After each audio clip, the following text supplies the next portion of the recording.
nuts. All righty. Hi, everybody. I'm Renee Santos with the Hollywood Times. I'm excited to be here today with DJ Diö on his road to being on Twitch. I want to hear a little bit about your journey, how this started, your infatuation with the underground bands, and how this all ended up in your wheelhouse. So I'm going to let you take the stage, introduce yourself to our audience, and take it away. I will ramble. I love it. I'll get it going, Renee. I'll just keep talking. You got a half hour of rambling. Do it with 35 seconds. I got a half hour of rambling. So actually, a friend of mine and I started the show. I was listening to some music just on the radio, a couple different things. And I was like, not hearing a lot of rock and roll anymore. And I mean like rock and roll, like grungy, punk, ska, like rock and roll. There's plenty of like pop rock. But I felt like the whole, like, not even in the like in the late 90s and early 2000s, the top 10, top 40 was just much more diverse in its styling of different music types. You know what I mean? I noticed that like rock and roll was just not there anymore. And I'm like, I find it hard to believe that there's not some completely sick rock and roll music out there. So I went on a journey and I decided I was going to find new music for me and then share it with everyone. So that's how it started. And that was in 2016. Okay. I actually have been doing radio shows and DJing though for a long time. But this current show started. What's that? When did that start for you? Oh man, like I've been DJing. Not to age yourself, but yeah, no, I've been DJing for probably about 25 years or so. So maybe it's been a while. I got started really early in senior year of high school. Okay. And how do you think DJing has evolved since 20 years ago? I'm a bit of a novice with this particular platform, but I also really respect the artistry of it. And I wonder with digital music and people doing things on social media and AI, if that's affected how you DJ. Oh yeah, definitely. Like it takes away, it adds and it takes away. It's just like everything else. It's yin and yang. It's negatives and positives. So like the negative is part of the artistry is gone. Because like when I used to go to DJ clubs, I had 2 Technics 1200 turntables, 2 CD players, and then access to digital music. So I could pipe in, like if I wanted to pull something from offline, I could do something off of vinyl and then do something. Well, now nobody uses the vinyl anymore or the CDs really either. They just use the 2, digital, however they want to mix with digital off their however they get their music.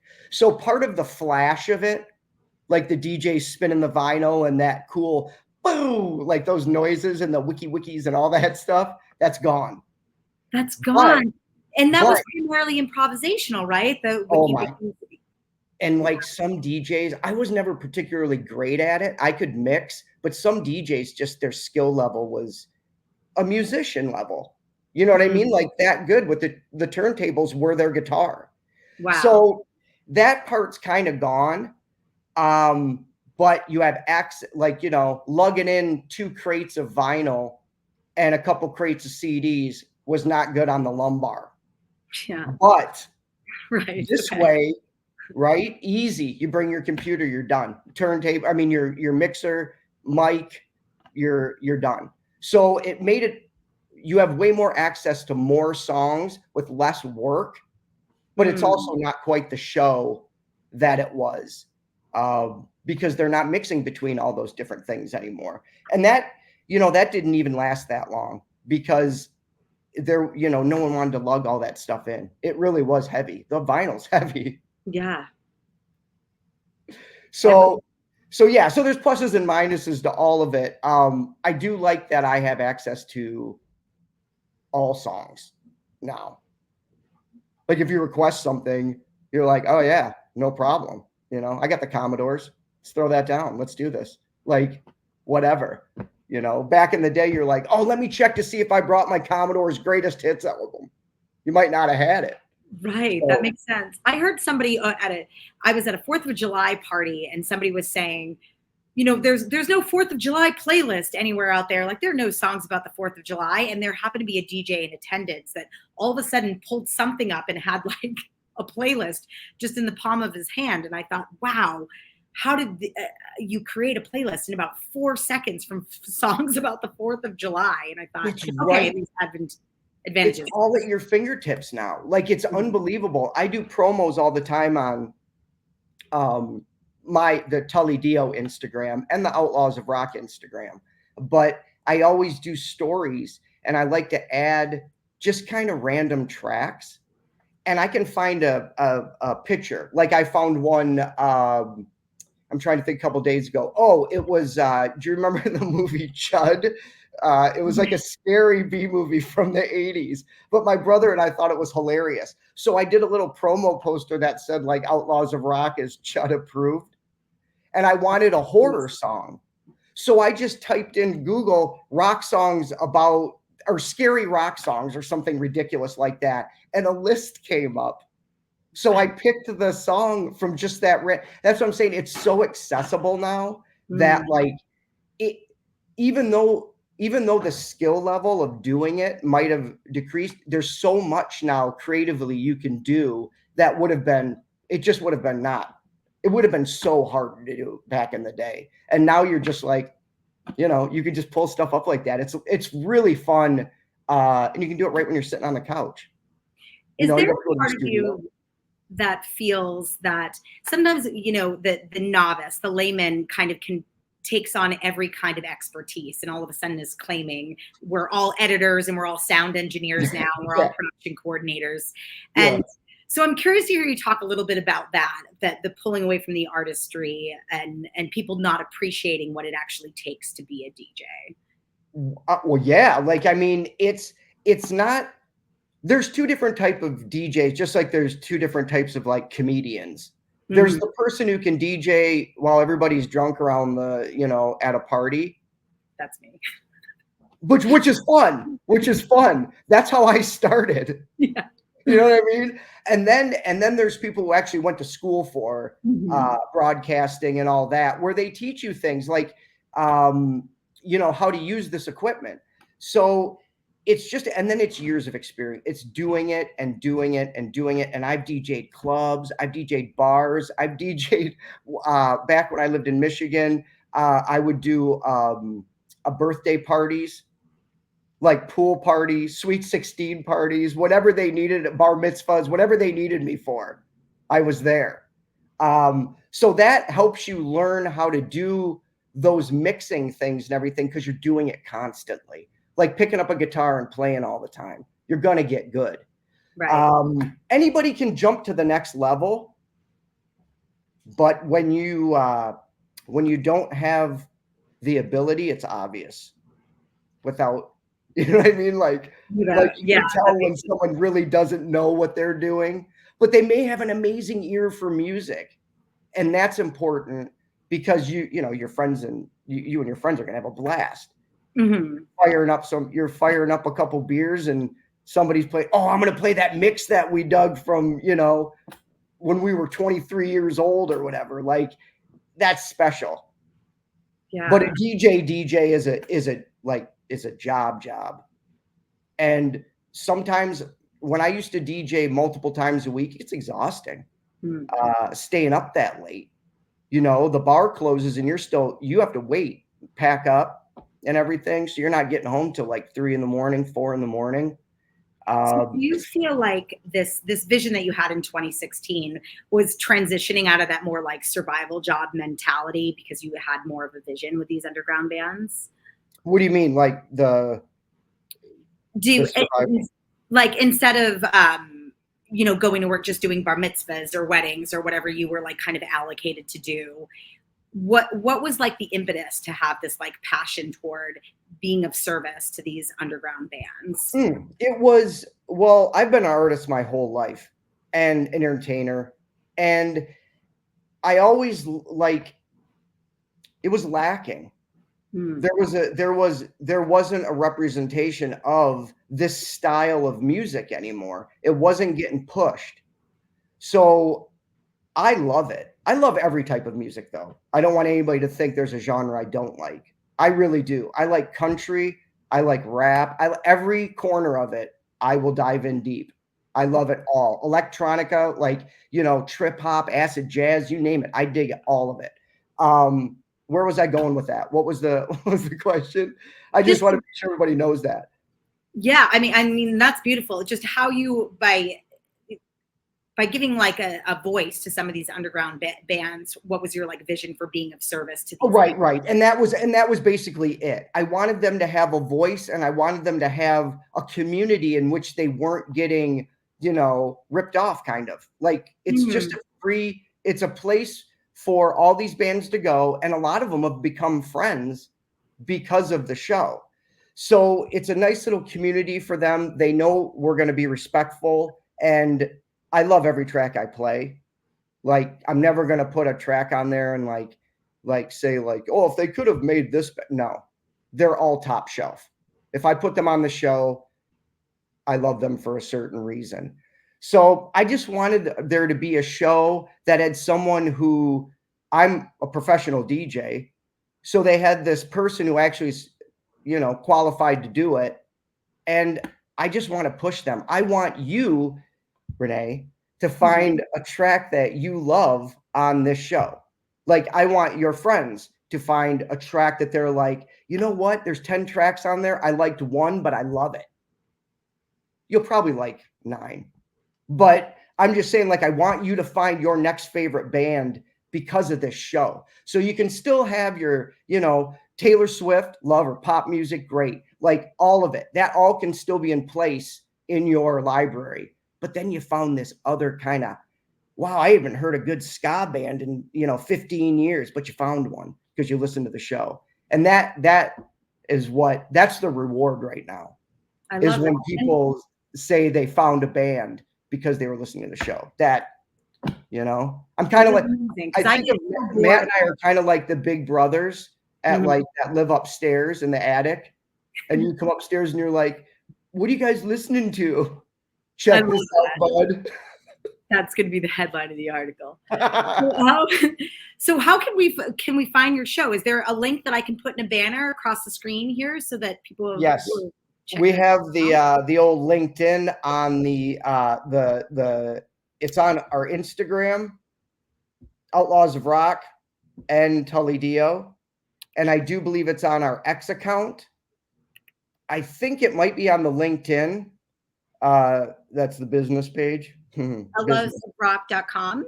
I'm going to scroll it across the screen for you. Yes. Outlaws of Rock or whatever. It's at Outlaws of Rock or at Tully Diö for the Instagram. And I mean, it's got the links to the different pages. It's on Spotify. All that we've done 400 and tomorrow's our 444th show. So we've done a lot of shows. Wow.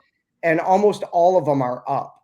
So you can go to any year, any week and find whatever show you want to listen to. If we title all the shows, if one of the titles hits you and you're like, oh, I wonder what that's all about. I think our last one was called Tombstone because we got into that. There's a Wyatt Earp show on Netflix, a documentary, and I'm obsessed with it. And I was like, we got to talk about that. So Matt called the show Tombstone. So if anything, like we talk a little bit. We talk, we get into it a little bit, just some fun stuff. It's all lighthearted, fun, in the vein of the show should feel like you're sitting with us over here, having some pre-drinks before we go to the bar and listen to a live band. That's the vibe of the show. God. We're just your buddies, cracking a beer with you, smoking a J, whatever you're into, it's a no judging party. The Outlaws of Rock aren't here to judge. Non-alcoholic club soda. How about that guy? Absolutely. I love it. I'm obsessed with soda waters right now. My friends and I are trying to find the best flavor of soda water. There's a La Croix called like Pampa. I forget. I think it's grapefruit, but it's like a fancy name for grapefruit. It's the best. Yeah, you did that one? Yeah, Pompagoose or something. I'm probably butchering that. No, but I want a Pompagoose. I don't even know what that is, but I want it. Flavor. I think I want it, like and I want to call a band Pompagoose. It's not Pompagoose, but it's something sort of bizarre that you would not think parallels grapefruit. But if you put, if you were with a friend and you put Grey Goose vodka in it, it would be a Pompagoose. Oh, so you just created a drink. You did that. I didn't. You did. Yeah. Yeah. For your friends. I'm telling you, Waterloo makes some delicious. We can't talk about Waterloo unless they send us money. We're blanking out. Yeah, Waterloo. I think you should sponsor both of us over here. You know, this is a great segue to your name. I'm curious. So Tully Diö, tell me a little bit about that, the origin of that name. I wanted to have a name I have my name for my acting or my entertainment stuff that I do. And I wanted a radio name. And I used to have one a long time ago, which was actually DJ Diö. And I was like, Diö is part of my last name. And Tully is a name. I'm Italian-Irish. Okay. And Tully's a nice Irish name. And it's also one of my favorite wrestlers. So that's how the name came about, Tully Diö. And because I think you should have a radio name, you know, Wolfman Jack. Come on. Yeah. Oh, I think it's great. Spice it up. Spice it up. I even love that you have, what is that little symbol? Like an umlaut, the dots over the O. That I have a hypersensitive, because you probably noticed in my name, I have an accent aigu over the first. I tried to do it every time. And no one ever gets it right. So whenever I see that somebody has some type of accent over their name, I try to be pretty vigilant about finding a way to type it in. It's really that because I didn't want, like, I love Ronnie James Dio. He's he was a second guy in Black Sabbath, phenomenal. That classic metal sound with the what, like that stuff. Yeah, genius. Man's a genius. But I didn't want people to think that we were related. I see. So I did that. And that's actually my part of my last name. It's not part of his. His last name isn't Diö. Right. Okay. That is part of my name. So I didn't want to like seem like I was jumping on his, but that's been my nickname since grade school. I love that. Yeah. I want to talk a little bit about Matt in a second, but I'm curious. You mentioned a little bit in the answering of this question, your other entertainment stuff, and this being your DJ name. I'm curious if you'll talk a little bit about being a multi-hyphenate. Are you an actor as well? Are there other platforms that you're pursuing as an artist? Because I can relate. Certainly, I'm an actor, a comic, I'm a freelance journalist, as you see here. And yes. So sometimes it's hard to brand yourself, I think, when people kind of see you as one thing. So I'm curious if you'll talk about that a little bit. Yeah, I do almost everything in the entertainment business. Like I've been a host, I've been a writer, I've directed, I've done. It's, you know, when I decided I was going to be in the entertainment business, my parents were always like, "Don't just do one thing, though. Mm-hmm. Like do as much of it as you can." And when I first moved out here, I didn't. I stayed kind of in the comedy world. And I think that was not the best idea. Sorry. I didn't think that was TikTok. Yeah, right. Digital media. Yeah. So I just was like, yeah, that, you know, like, where was that? Yeah. I mean, that makes complete sense to me. And I find, you know, looking through your stuff, I found you riveting because I'm totally inspired by the way to drink water. It looks like you handed me that water bottle. That's what it's like. That's one of those. Would you like some water? Thank you. It's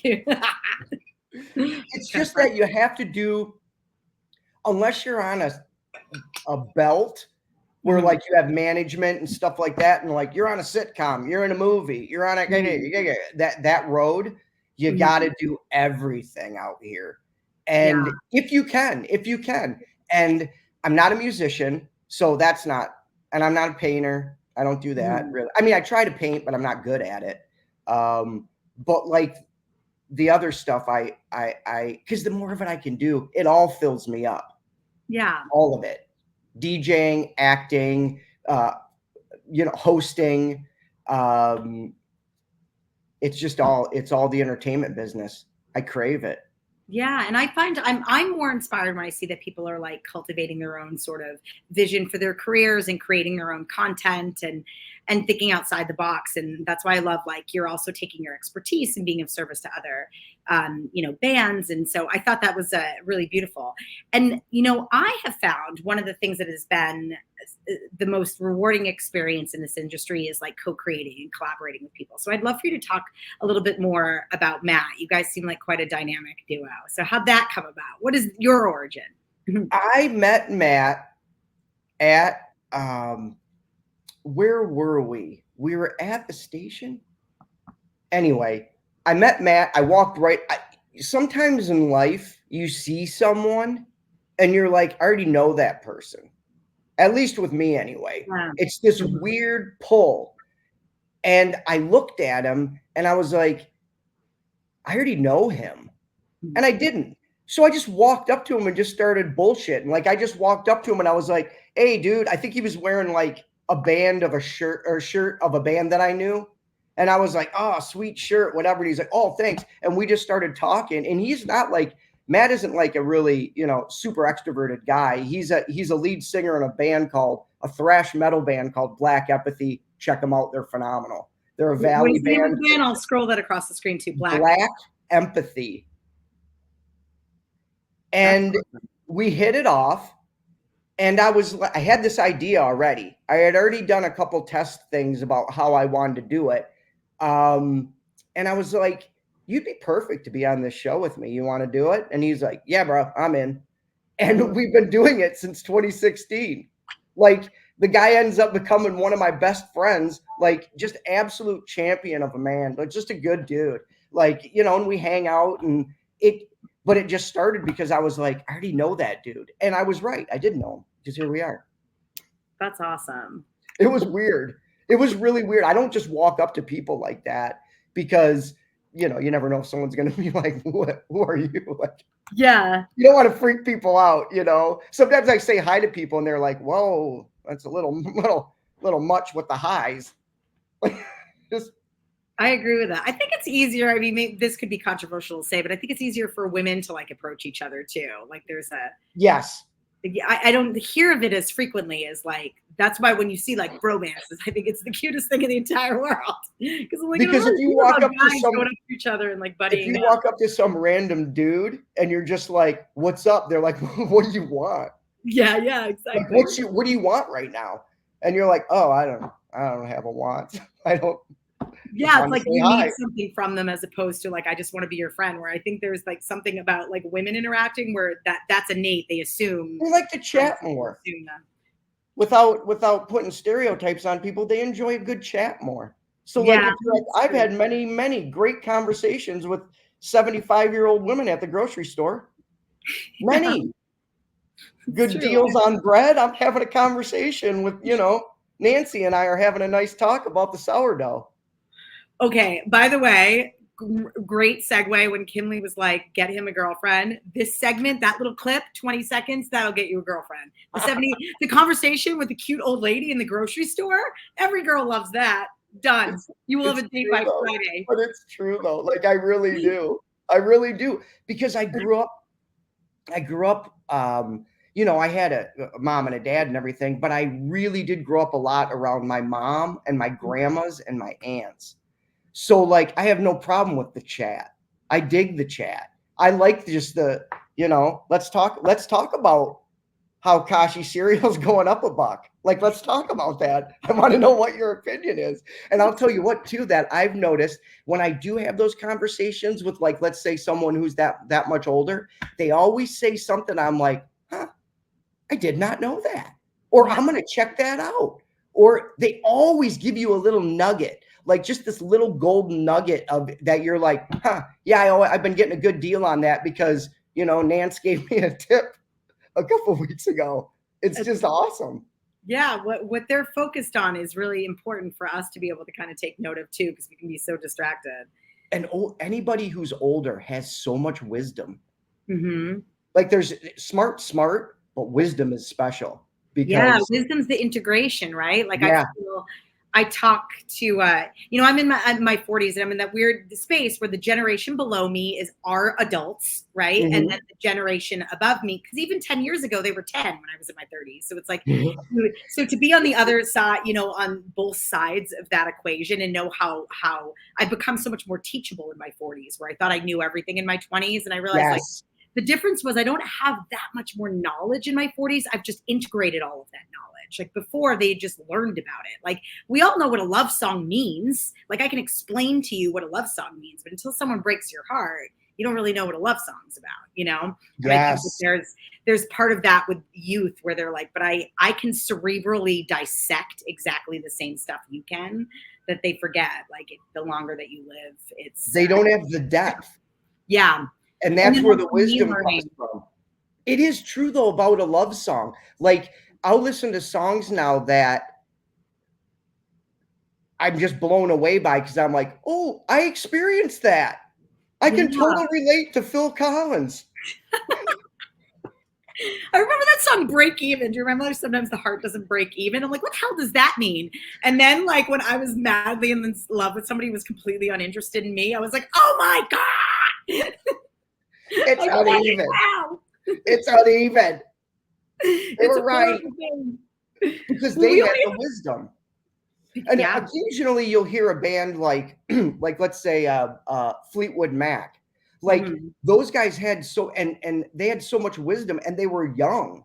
Yeah. Like Stevie Nicks was it's like a band full of old souls. However, everybody in the 70s looked like they were 50 anyway. No offense to the people. I don't know what they were eating or if they weren't stretching or I don't know what their regiment was. But like they tend to look, if you go back and look, like just look up like a Foreigner or like one of these old, they always look like they were in their 40s. Totally. And they did have a weird wisdom. Like I remember the first time I heard Edge of 17 and I'm like that song like had a perspective of somebody that was well beyond 17. But then even now when I look back at kind of how I thought at 17, like it just even like the tone in that song, it has that like everything's an emergency tone. Like yes, how you feel when you're. She's a mad genius too. Stevie Nicks is a mad genius, and her voice is like probably top 5 of my favorite female rock and roll singers. It's unbelievable, and a witch, which is super cool. She's just cool. She's just cool from top to bottom. Like that's someone that would be. I mean, talk about sitting around and having a drink with someone, or a burger or whatever. Like just pick her brain. My God, she'd tell you stories that you're like, no way. Because she was hanging out with the biggins, Well, we want to hear more about you. We only have a few more minutes to wrap up, but I want to make sure that people can find you. And I do want to hear a little bit about your goal to get on Twitch and what are some avenues. How can the Hollywood Times support you in this vision? Let us know how we find you and how we can get your brand out there.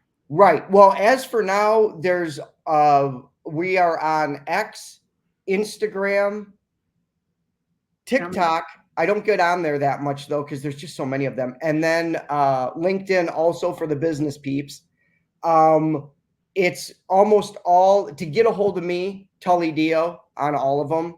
If you want to get a hold of the show, Outlaws of Rock on all of them. Okay. Twitch is going to be now when I get that set up, I'll post it on when it's all ready to go. That's another avenue though. It's just another avenue for me to put this stuff out there for everyone to hear their new favorite band. And you can tell the tone of like, even in commercials and movies now, they're using more rock and roll. They're using more of that stuff because it's going to come back. Everything, the ebb and flow, the waves, all that stuff. I think people are hungry for like real art again too. It's just if I see another Spider-Man or Batman or like a bad pop song, I heard a pop song the other day that the chorus was about something about getting a toothbrush. And I was like, what? Like, how does, I'm sick of seeing like people go viral because they're unboxing an iPhone. Like, it's time to, I want to see real content in the world again. You know, I think people are craving it. Now you're old enough to remember, and you're allowed to say it. I already aged myself. Grunge. Yes. That vibe needs to come back. Yeah. That vibe of like, you know, and I always use Pearl Jam, not even my favorite band, but Pearl Jam, like Jeremy, right? Oh, it's one of my favorites. Yeah. It's deep and dark and amazing. Mm-hmm. And I think that needs to go into people's ears. That needs to go into people. They need to hear things like that. Not so much like pop music is absolutely a blast. And I am a fan. However, it is candy. And, yes, and there's only so much you can consume before you're like, I need to like have a song give me a reaction, not just a head bob. Like, I want to feel like, oh my God, like this song is really sad. You know what I mean? Like that song's really sad. Or like Alice in Chains with like the rooster, he's singing about his dad in Vietnam, like depth. Like maybe some kid hears that song while they're sitting in their room listening to it. And they're like, I want to learn more about what that struggle was. Mm-hmm. You're not going to hear that off of some candy pop song. You're not gonna. It's fine because it's delicious, but the depth will carry you through. And those love songs, you know what I mean? Those deep ones, those ones that you're like, that line rings in your head. That's what needs to be brought back. And I think we're on the way. I love that. That is a great way to end this. We're super excited to, I'm super excited to put this article together, make sure that the world hears more about you and comes out and supports you. You are an absolute delight. And I'll make sure your audience knows that you exist because you deserve to be seen, young man. Thank you. And I'll keep pushing. I'll keep pushing the music. And, you know, let me know if you find a song. Fire through the tracks. You don't even have to listen to us. Just listen to the tracks and find one that you like and let me know. I'd love to hear if you found a good track. Okay, fair. I will make sure I get that back to you. Awesome. This was great time.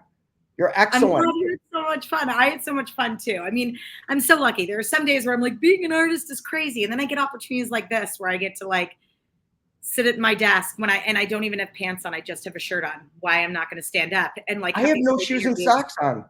So okay, look at us. It's like COVID all over again. It's excellent. Top shelf. We go top shelf only. It's so much fun to have this opportunity. So thank you so much, and I will follow up with you soon. Thanks. And thank you for checking us out. Great.